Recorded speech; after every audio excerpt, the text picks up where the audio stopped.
Buenas tardes, mi nombre es Pablo Belluccini, trabajo en INTA Marco Juárez. Les voy a hablar de malezas y herbicidas que pueden estar inscritos en el cultivo de batata. No pasa. El cultivo de batata tiene los primeros 30, 40 días como periodo crítico en competencia de maleza. O sea, una vez hecho el trasplante, yo tengo que lograr, como es un cultivo primavero-estival, tengo que lograr que en esos 40 días, digamos, el cultivo logre desarrollar sin la competencia de malezas. Para eso tenemos herbicidas para usar en la línea de siembra y aparte de tener herbicidas, tenemos inscriptos, digamos, en el cultivo combinación de herbicidas para control de malezas de hoja ancha y hoja fina, que creo que es lo más importante, porque en el entresurco, digamos, uno va ideando, digamos, con el carpidor y voy controlando las malezas ahí, pero en la línea, digamos, es importante que el cultivo logre desarrollar e implantarse sin la presencia de malezas, ¿no? A la hora de elegir un lote, obviamente tenemos que evitar todo este tipo de malezas perennes, como sorgo de Alepo, cebollín, que también punce, porque los herbicidas residuales que están inscritos para el cultivo de batata no trabajan bien sobre esas malezas perennes. Entonces, evitar ese tipo de lotes. Otra de las cosas que proponemos de INTA Marco Juárez es el uso de los abonos verdes, sobre todo de abonos verdes gramíneas, que son las que aportan, digamos, que al cultivo le viene muy bien a la batata, estructura, digamos, aire, y a la vez nos aportan también mucha alelopatía que vemos nosotros en el campo, sobre todo con gramíneas, la competencia que hacen y las raíces, digamos, tienen algo de alelopático que evitan el nacimiento de malezas. Esta mañana pasaban una foto de yuyo colorado, la verdad que sí, es una maleza muy competitiva, y cuando usamos cultivo de cobertura, la verdad que la competencia que le hacemos al yuyo colorado es muy buena. Estos cultivos de cobertura gramíneas, más que nada, hay otras especies también, ¿no? Hay vicias, o sea, no solamente gramíneas, hay crucíferas también, que se usan como abono verde, pero las gramíneas, como les decía, aportan estructura, que es lo más importante, y aparte fijan carbono, que por ahí la vicia, digamos, al tener mucho nitrógeno no es muy bueno para el cultivo de batata, o además para las gramíneas que aprovechan ese nitrógeno para desarrollarse, ¿no?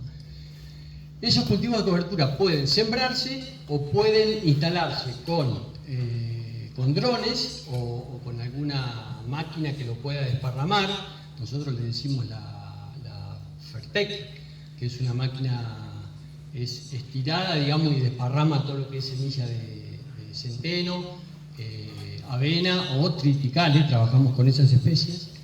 Y con los drones estamos logrando también muy buenos resultados, ¿no? Sigo. Bueno, luego esos cultivos yo los puedo controlar químicamente o, bueno, de acuerdo al ambiente donde esté trabajando, los puedo adaptar, digamos, al ambiente donde trabaje. Digamos, yo lo puedo dejar al cultivo o directamente trabajarlo, ararlo para poder enterrarlo y preparar bien el terreno para la siembra, para el trasplante de los esquejes.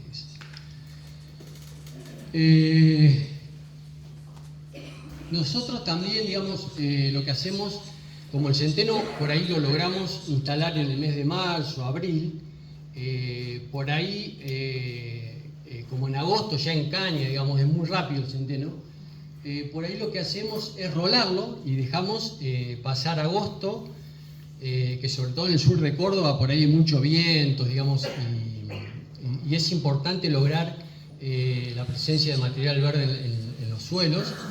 Y el rolo lo que hace es controlarlo, digamos, de manera mecánica, porque el rolo lo que hace es, lo aplasta, no lo corta, lo aplasta y lo va controlando, digamos, mecánicamente, a diferencia de un glifosato que lo puede controlar químicamente, ¿no? La residualidad del herbicida, como les decía al principio, yo busco los 30, 40 días, y ese herbicida obviamente está expuesto a todo lo que son los factores de degradación. Yo cuando empiezo ya a mover el suelo, esta mañana se habló mucho de carryover, que sí, que la verdad que es importante y es un tema que cuando los veranos son muy secos, no se degradan bien los herbicidas que se usan en la cosecha gruesa y eso puede pasar factura al cultivo, ¿no? Entonces, todos los factores de degradación es importante poder conocerlos y por ahí, digamos, también es importante conocer el modo de acción del herbicida, porque sí es verdad que hay muchos o hay modos de acción que son más propensos a permanecer en el suelo más que otros, ¿no? Hay otros modos de acción, por ejemplo, la mayoría, por suerte, se degradan bien naturalmente, ¿no? Sobre todo con la presencia de raíces, como les mostraba al principio. Por eso es importante el uso de abonos verdes, porque las raíces, al haber presencia, digamos, de flora microbiana, también ayudan mucho a la degradación de esos residuos de herbicidas que pueden estar dando vueltas en los lotes, ¿no? Bueno, el Dual o el S-metolaclor es un herbicida que se usa, tiene registro en el cultivo de batata, pero nosotros vemos que hay otro herbicida que no tiene registro, pero se está ensayando para poder registrarlo, que es el piroxasulfone. Tiene el mismo modo de acción que el S-metolaclor, pero es mejorado, digamos, o sea, es como decimos que es un Dual, pero mejorado. ¿Por qué? Porque no es fotolábil, o sea, no se degrada. El Dual, si yo lo aplico y no llueve, en el término de 7 días se degrada, tiene una fotovolatilización. Entonces, el piroxasulfone, ese problema no lo tiene. O sea, pueden pasar 20 días sin llover, que cuando llueve se incorpora y trabaja, ¿no? Porque se absorbe por la coleoptila. O sea, las malezas lo van absorbiendo a medida que van germinando. Entonces, tiene que incorporarse rápido. Una vez que yo lo aplique, yo puedo hacer el trasplante y aplicar, y ahí tiene que llover o yo tengo que regar para poder incorporarlo y que trabaje en el servicio. Y como les decía, fíjense, 25 días después de aplicado, acá no hay presencia de cultivo, nada, y la dosis de piroxasulfone que normalmente se usa en los cultivos es bastante buena, es bastante, digamos, estable, ¿no? Salvo que llueva, digamos, muchos milímetros, pero lloviendo normal es muy estable y controla más que nada gramíneas, al igual que el Dual. Por eso tengo que combinarlo con algún herbicida que me controle hojancha, ¿no? Sigo. El clomazone es otro de los herbicidas que tiene registro de cultivo. Es un inhibidor de pigmentos, por eso se ven las malezas así. Es interesante, la verdad que es, digamos, a diferencia no es el mismo modo de acción que el Dual o que el piroxa, pero es un modo de acción, es un inhibidor de pigmentos que trabaja muy bien, más que nada en malezas gramíneas, ¿no? O sea, podría ser un reemplazo del Dual o del piroxa. El uso de graminicidas en posemergencia del cultivo de batata también es importante tenerlo en cuenta. Lo que sí decimos o agregamos es que por ahí tengo que combinar graminicidas, porque hoy por hoy hay muchas gramíneas que resisten, digamos, un modo de acción. Ejemplo, el eleucine o la grama carraspera que le dicen, o, bueno, tiene muchos nombres comunes. Eleucine indica es el nombre científico. Por ejemplo, es resistente al aloxifop, o sea, hay una resistencia declarada al aloxifop. Entonces, si yo tengo presencia de leucine, digamos, lo ideal sería combinar cletodin con aloxifop para poder controlarlo, ¿no? Pero ¿qué pasa? Bueno, muestro esta foto porque cletodin a 1 litro, la verdad que hemos visto muy buenos controles, pero este año que pasó, al estar las gramíneas muy estresadas por el verano muy seco que tuvimos, la verdad que no trabajaron bien y se le atribuía, digamos, a que había resistencia. Bueno, no es tanto así, es que los graminicidas no lograban trabajar, no lograban traslocar, digamos, como lo hacen en un año normal, ¿no? O sea, al estar muy seco no podían traslocar. Cuando mezclo cletodin con quisalofop, en este caso, que es un FOP, la verdad que los controles son mejores, mejora mucho el control. 5,23. Parietaria débilis, yo quiero mostrar acá un herbicida que tenemos nosotros que tiene registro en el cultivo de batata, que es el metribuzin, que, digamos, yo todos los herbicidas que les nombré son más que nada residuales, o sea, no tienen efecto en la parte aérea de las malezas. Pero el metribuzin sí tiene efecto en en algunas malezas, en este caso parietaria, que es lo que yo muestro ahí. Fíjense que el efecto, digamos, de contacto que tiene el metribuzin, en parte aérea, repito, porque en parte, digamos, como residual trabaja, se absorbe por raíces, ¿no?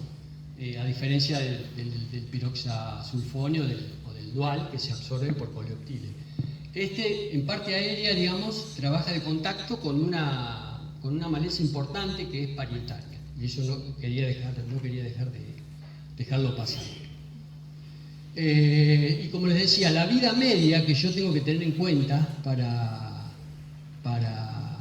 los herbicidas, lógicamente va a depender mucho, digamos, la residualidad de los herbicidas. Nos preguntan muchas veces, ¿qué residualidad tiene tal herbicida? Depende de muchas cosas.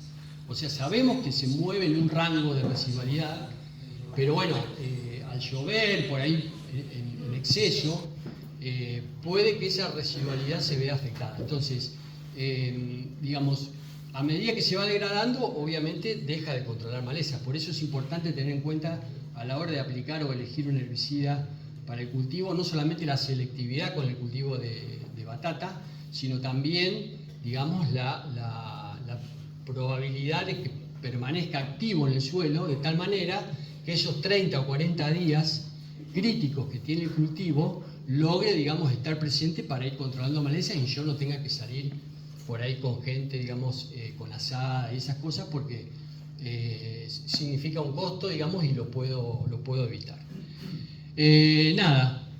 Lo mío termina acá. Quería promocionar el congreso de la RAS, estoy a tiempo, por eso me tomo el atrevimiento, que es, digamos, agricultura en ambientes salinos, que se va a hacer en junio en el INTA Marco Juárez.